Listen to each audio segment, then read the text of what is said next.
Mutton Cola உருண்டை, chicken Cola உருண்டை, வாழைக்காய் கோலா உருண்டையை விட இந்த மாதிரி கோலா உருண்டை செஞ்சு பாருங்கள். ரொம்ப ரொம்ப சூப்பராக இருக்கும். மட்டன் வாங்கணும்னு அவசியம் இல்லை, சிக்கன் வாங்கணும்னு அவசியம் இல்லை. வீட்டில் இருக்கக்கூடிய பொருள் மட்டும் போதும். நல்ல ஜம்முன்னு சூப்பரான கோலா உருண்டை. வாங்க ஃப்ரெண்ட்ஸ், இது எப்படி பண்ணுறதுன்னு பார்க்கலாம். இப்போ வந்து பார்த்திங்கன்னா, தண்ணி ஊற்றி பாத்திரத்தில் 1/2 டீஸ்பூன் உப்பு, 1/2 டீஸ்பூன் மஞ்சள் தூள் வந்து சேர்த்துட்டு சோயா வந்து சேர்த்துக்கலாம். நான் இன்றைக்கி பார்த்திங்கன்னா 1/4 கிலோ அளவுக்கு வந்து சோயா எடுத்திருக்கேன். இதை வந்து நல்லா கொதிக்கணும். இந்த மாதிரி சலசலன்னு கொதிக்கணும். 2-3 தடவை மட்டும் கொதிச்சா போதும். அடுப்பை ஆஃப் பண்ணி வச்சுட்டு நல்லா பிழிஞ்சு எடுத்து வச்சுக்கோங்க. ஒரு மிக்சி ஜாரில் வந்து மசாலா ரெடி பண்ணிக்கலாம். 4 டேபிள் ஸ்பூன் அளவுக்கு வந்து பொட்டுக்கடலை, இது கூட 1 டீஸ்பூன் அளவுக்கு வந்து சோம்பு, 3 காஞ்ச மிளகாய் சேர்த்துட்டு நல்லா பவுட்ரு பண்ணி எடுத்து வச்சுக்கோங்க. இந்த மாதிரி பவுட்ரு பண்ணி எடுத்து வச்சுக்கோங்க. ஒரு பாத்திரத்துக்கு மாற்றிக்கலாம். அதே மிக்சி ஜாரில் வந்து நம்ம வேக வச்சு நல்லா இறுக்கி புழிஞ்சு வச்ச சோயா வந்து சேர்த்துக்கலாம். சேர்த்துட்டு இந்த மாதிரி அரைச்சிக்கணும்.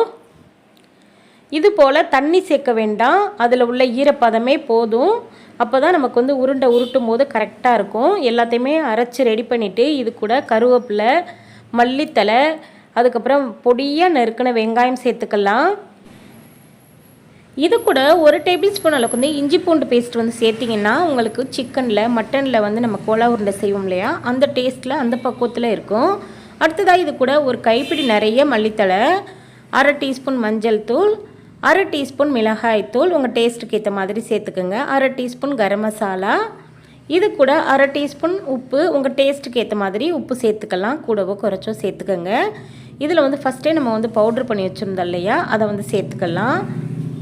பொட்டுக்கடலை கூட சோம்பு, மிளகாய் சேர்த்து அரைக்கும் போது நல்ல ஒரு ஃப்ளேவர் கொடுக்கும். இதை வந்து நல்லா கலந்துருங்க. இந்த மசாலாவும் எல்லாமே ஒன்று சேர்ந்து நல்லா கலந்து வரட்டும். நல்லா அழுத்தி அழுத்தி நல்லா பிசைஞ்சு சப்பாத்தி மாவுக்கு எப்படி நம்ம வந்து கலந்து உருட்டி எடுப்போமோ அதே பக்குவத்துக்கு நல்லா இந்த மாதிரி ஒன்று சேர நல்லா கலந்து உருட்டிடுங்க. இதை வந்து ஊறவெல்லாம் வைக்க வேண்டாம். ரெடி பண்ணதுமே உருண்டையை உருட்ட ஆரம்பிச்சிருங்க.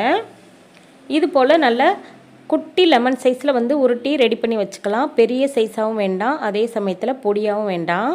இந்த அளவுக்கு இருக்கட்டும். இதே மாதிரி நம்ம ரெடி பண்ணி வச்ச எல்லாத்தையுமே இதே போல் நம்ம வந்து ஃபஸ்ட்டே உருண்டையை உருட்டி ரெடி பண்ணி வச்சுக்கணும். ஒரு கடாயில் பொரித்து எடுக்கிறதுக்கு ஏற்ற மாதிரி எண்ணெய் சேர்த்துக்கோங்க. எண்ணெய் நல்லா சூடாகணும்.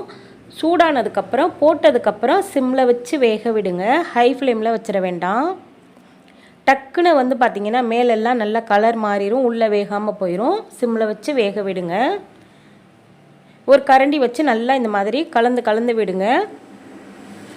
எப்படி இருக்குது பாருங்கள். நம்ம வந்து சிக்கன், மட்டனில் கோலா உருண்டை செய்வோம் இல்லையா, அதே பக்குவத்திலே இருக்குது. எல்லா சைடுமே இந்த மாதிரி நல்லா திருப்பி திருப்பி வேக விட்டிங்கன்னா நல்லா பொன்னிறமாக உள்ளேயும் வெந்து மேலேயும் நல்ல மொறுமொறுப்பாக இருக்கும்.